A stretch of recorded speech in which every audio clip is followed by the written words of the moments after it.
Hi everyone, I'm Claire Liu and I'm the CEO of Know Your Company, and today I am super excited to have with me Wayne Sutton, who is a serial entrepreneur. He's also the co-founder and CTO of Change Catalyst, which hosts Tech Inclusion, which is this great tech conference, and he's just in general extremely passionate about making the tech industry more diverse and more inclusive. And I actually have never met Wayne in person. I actually read this really insightful piece that he wrote on Medium a while back about entrepreneurship and depression and self-awareness. And it was so vulnerable and I thought so well done that I just sort of reached out cold and really wanted to have you on the Heartbeat. So Wayne, thank you for being here. And I'm excited to ask you this one question about leadership. Great. Well, thanks for having me. Thanks for reaching out, and looking forward to the conversation. Absolutely. So, okay, Wayne, here's the question. It's, what's one thing you wish you would have learned earlier as a leader? Great question. The one thing I wish I would have learned early as a leader is self-awareness. Self-awareness about how I process my thoughts, my emotions, how and why I feel a certain way in certain interactions, in certain environments, or how did I even become self-aware to identify trigger moments or trigger interactions with people, and what can I do to positively make change when a trigger moment happens. That could be something from my childhood or a relationship or another professional environment. And also in self-awareness, I would have learned about how environments affects my productivity, how disruption in terms of workflow or meetings or interactions can increase or decrease my momentum in terms of being productive throughout the day, and what I need to do to refuel myself. So if I had to sum up self-awareness about how I process my thoughts, my emotions, my interactions, that helps me be a better person, a better leader, a human, and a happier individual. Absolutely. So I love that answer, Wayne, because I think self-awareness is probably the most underrated aspect of leadership. There's not a lot of books that you read about self-awareness of leaders. You read about sort of power and authority and decision-making and strategy and growth, but not often about self-awareness. So I love that that's something you mentioned. For you, when in your career did you realize how important this was? Was this something sort of very early on when you were starting to become an entrepreneur you realized right away, or was this something kind of later in your career and only more recently where you've realized the importance of self-awareness? It was way more later in my career. It was after the story, like many people, hit rock bottom. And it came after I hit rock bottom. It came in a situation where I literally moved all the way across the country from North Carolina to San Francisco. I had a very young son. I was going through a separation, divorce. I had co-founded an incubator and accelerator for underrepresented founders. I made a decision to leave that, and now I'm in this whole new world. A lot of sacrifices, different environment. I had a very small support network in the Bay Area, not that many friends. There's a lot of homelessness here. 90% of the homeless, I think, is African American, so people look like me. And I went through a stage of deep, dark depression. And then after that, and during I'll probably say the middle and after that, I started reading books, everything on conflict resolution, codependence, books around love, books around meditation. Started getting into meditation, started a meditation practice, 1 minute, 3 minutes, 10 minutes, 20 minutes. And through that journey, and then along with that journey, I had to take some time off. And then through all of that, I started going to a therapist, and that therapist started helping me process all those emotions and get to some root cause of my thinking patterns and my mindset that created some aha moments for me. It was like, this is why I feel this way. This is why I think this way. And through all those trials and those interactions and therapy and sessions in therapy and reading books, it started answering one question. And the question was why. As I start getting to the why, you become more self-aware. Yes. First of all, I'm blown away by that level of self-reflection, because I think for all of us in our lives, we hit a moment of rock bottom. It's different levels for different people, right? Of course, but there are always sort of turning points in people's lives where you go, oh yeah, that was a dark time, or oh, that was not when I was at my best. And I think it's interesting the reactions people can have to that. So you can sort of bulldoze your way through it and sort of keep your habits the way you've been always doing things, and you just kind of find a way through it. And the path that you're describing, Wayne, requires a lot more introspection, requires a lot more change and self-reflection. And you said the most important question is why. I guess for, the leaders who are watching this, who may be saying, Wayne, I've been in your situation, right? I've been through a traumatic low point in my life, or I'm going through that right now. I mean, what advice do you have for them to have the courage to be this introspective? Because it's scary. Like, how did you decide to, for example, go see a therapist? How did you decide to start doing some active self-work and reading books? How did you decide to start, asking this question, why? Yeah, also, first, I wouldn't be here if it wasn't for my family, close friends, mentors who care about me, and people who I may have had one or two interactions with, who are now like my mentors and in life and lifelong friends and buddies. So that's one. And then after that,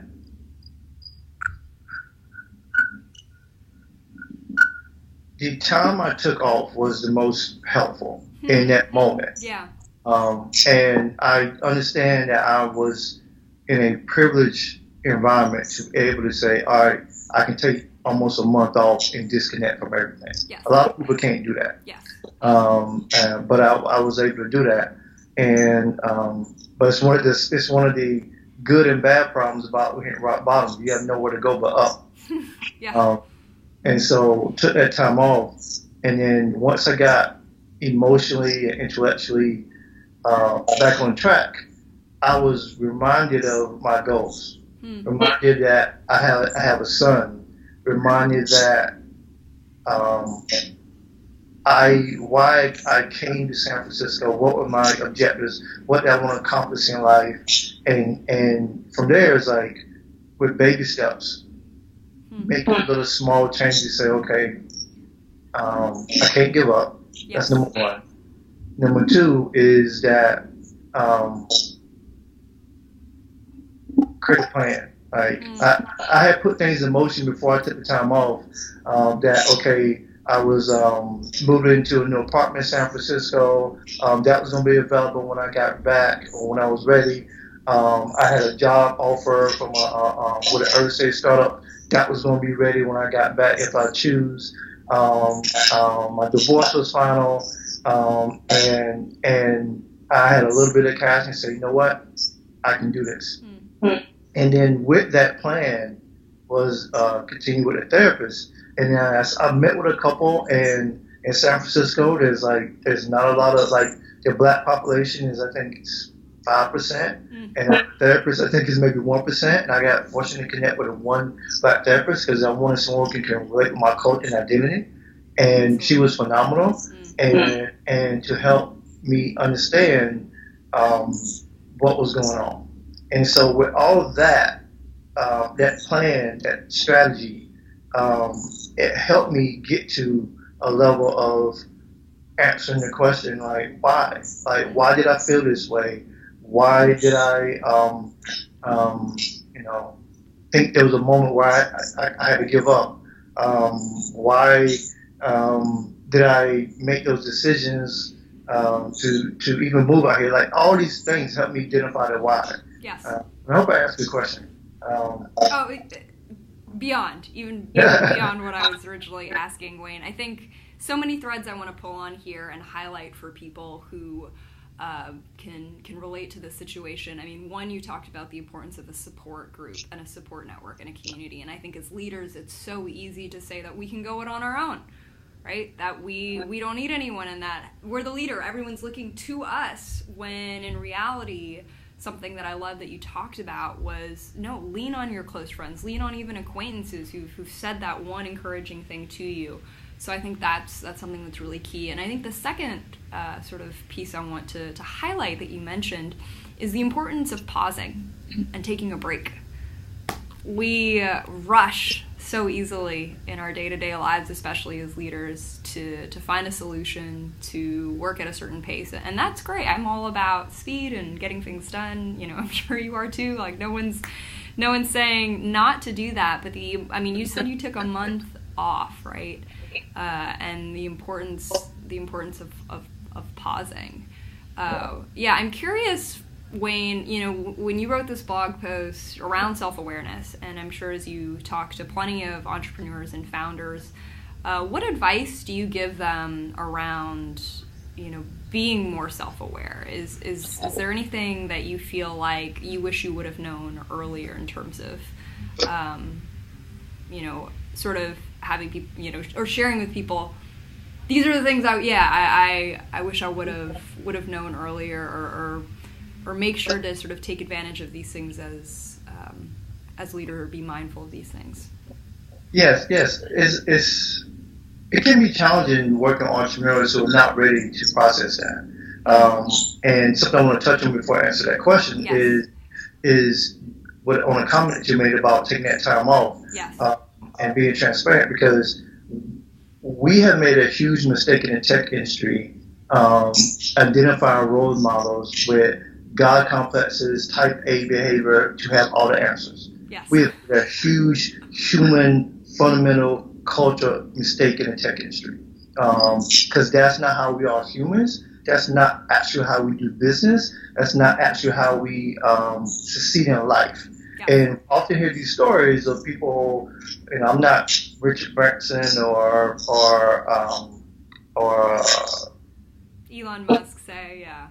I try not to use no more than one white male example at a time, because like there's more, right? Of course. There's Rob Johnson, who's the $1 billion African American investor. So it's like there's all these famous people who come out later and just talk about, do all this sort of stuff like when they made it. Mm. And so I just want to touch on that as humans, and we talk about leadership. You don't have to have all the answers. And I strongly believe the more you can take time to refuel, reflect on the little wins and the losses, and be transparent about your feelings, the better you will be, and you'll be able to lead. Yes. So take the time off. And so with that, the advice I often give entrepreneurs, because many are just going. That's how I was early in my career. I'm in my 40s now, and they're just going. They're trying to get money. They're trying to raise money. They're trying to get their product launched. They're trying to find a CTO. They're trying to launch a company, trying to grow to get customers. And they're just focused on their goals. And I've been there. You're so focused on, I need to hit this metric. I need to get this goal. I need to meet this person. It's going to change my life. And you're not taking a step back to say, okay, you meet this person, but how are you feeling? What are you going to do? Yes. What happens is everybody says yes. What happens is everybody says no.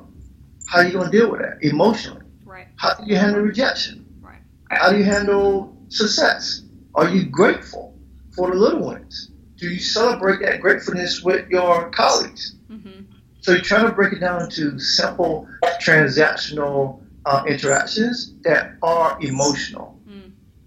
And then you start processing that way. Then it's like, oh, I don't know what happened if I told no. I don't know if, I'm told yes and we get the deal and everything's perfect. I don't know. I'm gonna be happy, yeah. But then what happens if you are told no 100 times and try to raise $1 million, and you're like, I'm going to succeed no matter what. Have you thought about how you handle rejection? Yes. And those type questions get to a process of becoming self-aware, because it starts making you cognitively think about how you deal with interactions. And then it also touches on why, because it's like you may be angry and take it out on a coworker, or maybe angry, upset because you didn't reach your big vision of raising $1 million. But what's the why with that? You tried so hard and you were told no. Or in terms of you deserve a raise, a salary promotion, and you see a coworker or a male get it and you didn't if you're a woman. And you deserve it. So that's your why. So try to break down to transaction interactions is how I interact with entrepreneurs to help them become a process self-aware. And then once they get that stage where say, I understand, well, this is why I'm not happy or I'm not succeeding or I'm not good emotional state, then we can talk about solutions. Absolutely. I love what you're saying about just slowing down that process for how we make those decisions instead of rushing into them. And I mean, I've caught myself in this often, which is you're on autopilot. You see the goal, you know what you need to do, and it's just a matter of sort of sprinting or running to get there. But that's how athletes injure themselves, right? It's when they're not training properly or sleeping well or understanding the mechanics of their body or asking, if they're over-stressing a certain part, right? Not to take the analogy too far, but I think, turning off that autopilot and really self-reflecting is how we build that self-awareness.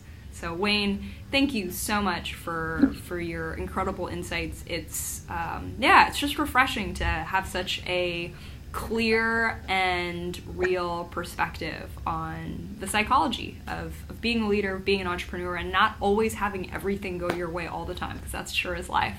So thank you. You're welcome. And you're right. That's how life works. You got it. Thanks again.